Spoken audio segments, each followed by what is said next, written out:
नमस्कार, कसे आहेत सर्व? पुन्हा एकदा माझ्या व्हिडिओमध्ये तुमचं मनापासून स्वागत आहे. आज आहे सुट्टी मुलांना शाळेला.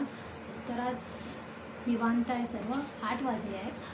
तर माझी तयारी मी करून घेतली, माझी बाकीची जी कामं होती. मुलं अजून झोपलेली आहेत. चला आज तुमच्याबरोबर मी स्किन केअर शेअर करते माझा मॉर्निंगचा.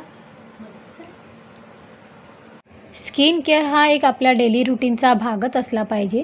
सिंपल स्टेप असल्या तरी त्या खूप महत्त्वाच्या असतात. त्यासाठी ते डेली फॉलो करणे गरजेचे आहे. त्यामुळे आपली स्किन ग्लोईंग आणि हेल्दी राहण्यास मदत होते. तर मी सुद्धा हे काही स्टेप असतात ते मॉर्निंग आणि इव्हनिंगचे नक्की फॉलो करते. तर त्यासाठी पहिला मी आपला फेसवॉश करून घेतला. व्यवस्थित चेहरा फेसवॉशनी क्लीन करून घेतला. चेहरा क्लीन झाल्यानंतर पहिली स्टेप असते ती टोनरची. व्यवस्थितपणे आपल्या स्किनला पूर्णपणे टोनर अप्लाय करून घ्यायचं. टोनर आपले पोर्स असतात चेहऱ्याचे, ते ओपन झालेले पोर्स क्लोज करण्यास मदत करते. तर त्यासाठी टोनर हे खूप महत्त्वाचे आहे. ही स्टेप अजिबात स्किप करायची नाही. टोनर स्प्रे केल्यानंतर ते आपोआप सुकू द्यायचं स्किनमध्ये. ते व्यवस्थित ऑब्झर्व झालं पाहिजे. त्यानंतर सेकंड स्टेप असते ती असते सिरमची.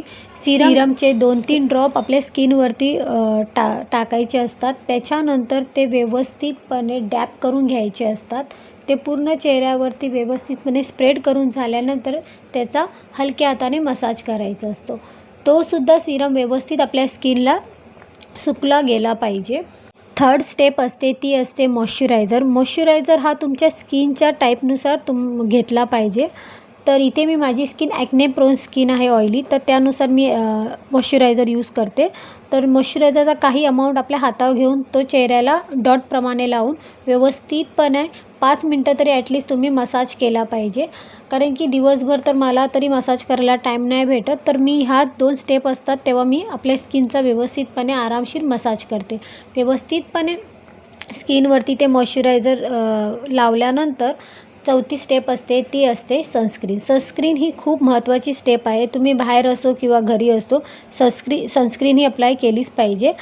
तर व्यवस्थितपणे सनस्क्रीन घेऊन चेहरा मानला पूर्ण ते व्यवस्थित सर्वीकडे लावून घ्या आणि चेहऱ्यावरती हलक्या हाताने मसाज करा. सनस्क्रीन लावल्यानंतर आपली ही पूर्ण स्किन केअरची स्टेप ही कंप्लीट झालेली आहे. तर तुम्ही पाहू शकता स्किनमध्ये खूप फरक जाणवतो जेव्हा आपण स्किन केअर करतो. तर आपली स्किन ही दिवसभर फ्रेश आणि ॲक्टिव्ह राहते. त्यानंतर लास्ट स्टेप असते ती माझी टिकली लावल्यानंतर मी रेडी झाले. त्यानंतर मी किचनमध्ये गेले आणि चहा ठेवला. मॉर्निंगचा टाईम आहे तर चहा तर झालाच पाहिजे. तर मी इकडे आपला चहा बनवला आणि नाश्त्याची तयारी केली. तर आता आमचा चाय आणि पाव हा नाश्ता झालेला आहे. कारण की आज सुट्टी आहे म्हणून त्यांना आज पाव दिला आहे. नाही तर मी तसा नाश्ता देत नाही. प्रयत्न करते की हेल्दीच द्यावं. पण आज ठीक आहे, आज त्यांचा मूड होता खायचा म्हणून दिला. तर इकडे माझी आता बाकीची कामं झाली, भांडी, लादी, कपडे. आणि आता इकडे त्यांना अभ्यासाला बसवले. तुम्हाला मी दाखवते.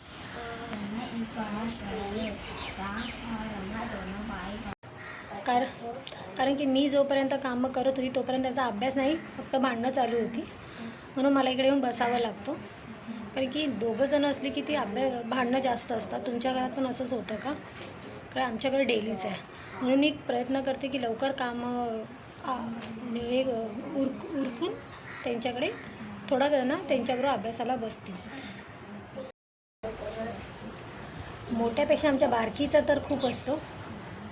तिचीच मस्ती जास्त असते आणि तिच्यासाठी मला बसावं लागतं तिच्याबरोबर अभ्यास करताना.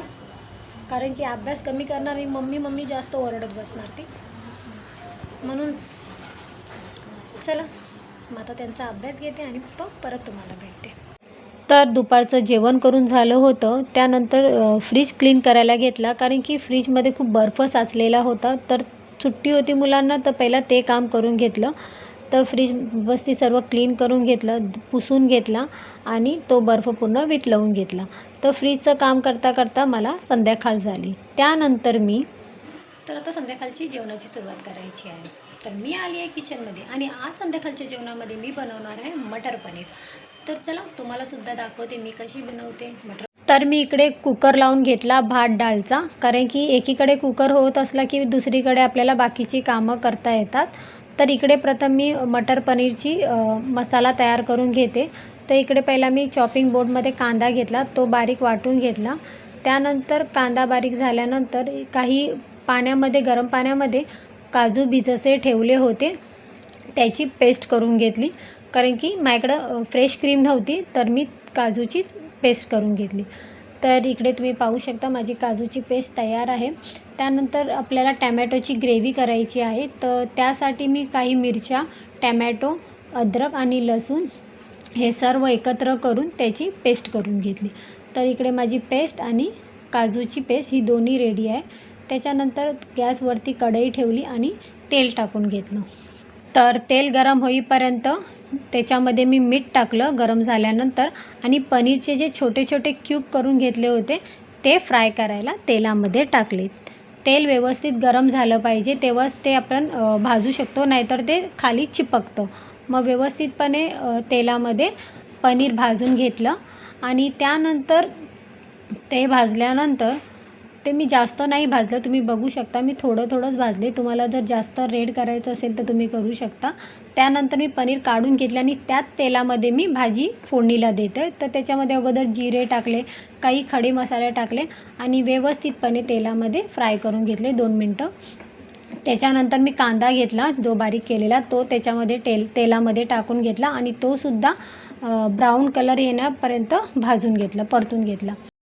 कांदा भाजायला थोडा टाईम लागतो, तर ते परतत राहावं लागतं. तर मी परतत होते. आणि दुसरीकडे ना मी गरम पाण्यासाठी टोप ठेवला होता गॅसवरती, कारण की ते ग्रेव्हीमध्ये आपल्याला गरम पाणी लागतं. आणि नंतर कांदा परतून झाल्यानंतर जी टॅमॅटोची ग्रेव्ही होती ना, ती मी त्याच्यामध्ये ॲड केली. त्यानंतर त्याच्यामध्ये मसाले टाकले, हळद, लाल मिर्च, आणि इकडे ना मी मटर पनीरचा रेडीमेड मसाला येतो तो यूज केलेला आहे. ते जर आपण यूज केलं ना तर आपल्याला बाकीचे मसाले टाकायला लागत नाही. तर ते टाकल्यानंतर 5 मिनटं मिक्स करून झाकण ठेवलं आणि त्याला शिजायला दिलं. परत 5-6 मिनटांनी परत ओपन करून बघितलं तर तुम्ही बघू शकता ग्रेव्ही अशी मस्तपैकी घट्ट झाली आहे, तिला तेल सुटलेलं आहे. त्याच्यानंतर जे मटर होते, फ्रोझन मटर होते माझ्याकडे, तर ते मी त्याच्यामध्ये टाकले आणि ते सुद्धा व्यवस्थितपणे मी मिक्स करून घेतले. तर आमच्या घरात ना पनीरची भाजी जास्त आवडत नाही, कारण की ती गोड असते म्हणून कोण खायला मागत नाही. पण माझ्या मुलांना आवडते म्हणून मी ती बनवते. त्यासाठी थोडं मी आमच्यासाठी मटर आणि लाल तिखट टाकते. तर मसाले टाकल्यानंतर इकडे मी थोडीशी कस्तुरी मेथी आणि कोथिंबीर ॲड केली आहे आणि ते गरम पाणी ॲड करून ते व्यवस्थितपणे मिक्स करून घेतलं आहे. त्यानंतर झाकण ठेवलं आणि एक वाफ काढली. वाफ काढल्यानंतर त्यामध्ये जी बनवलेली माझी काजूची पेस्ट होती ना, ती ॲड केली आणि पुन्हा सर्व व्यवस्थितपणे मिक्स केलं. मिक्स केल्यानंतर तुम्ही पाहू शकता ग्रेव्हीचा जो कलर आहे ना तो चेंज झाला आहे. पहिला रेड होता, आता थोडा येल्लोइश झाला आहे. तर असा कलर पनीरच्या भाजीला येतो. त्याच्यानंतर पुन्हा मी झाकण ठेवलं आणि परत वाफ काढून घेतली. त्यानंतर पनीरचे आपण जे तुकडे केले होते ते त्याच्यामध्ये टाकून घेतले. थोडंसं तेल राहिलं होतं ताटलीमध्ये, ते सुद्धा मी त्या भाजीतच टाकलं. त्यानंतर व्यवस्थितपणे मिक्स केली आणि पुन्हा एकदा 5 मिनटं भाजीला वाफ काढून घेतली. वाफ काढल्यानंतर आपली भाजी रेडी आहे. आणि शेवटी मी 1 चमचा तूप टाकलं, कारण की कुठल्याही भाजीला एक रिचनेसपणा आणण्यासाठी तूप टाकलं की त्याला टेस्ट चांगली येते. तूप टाकून घेतलं, थोडीशी कोथिंबीर टाकली आणि आपली भाजी रेडी आहे. जर तुम्हाला माझी ही रेसिपी आवडली असेल तर नक्की माझ्या चॅनलला सबस्क्राईब करा, लाईक करा आणि शेअर करा. पुन्हा भेटू अशाच नवीन व्हिडिओबरोबर. तोपर्यंत बाय बाय.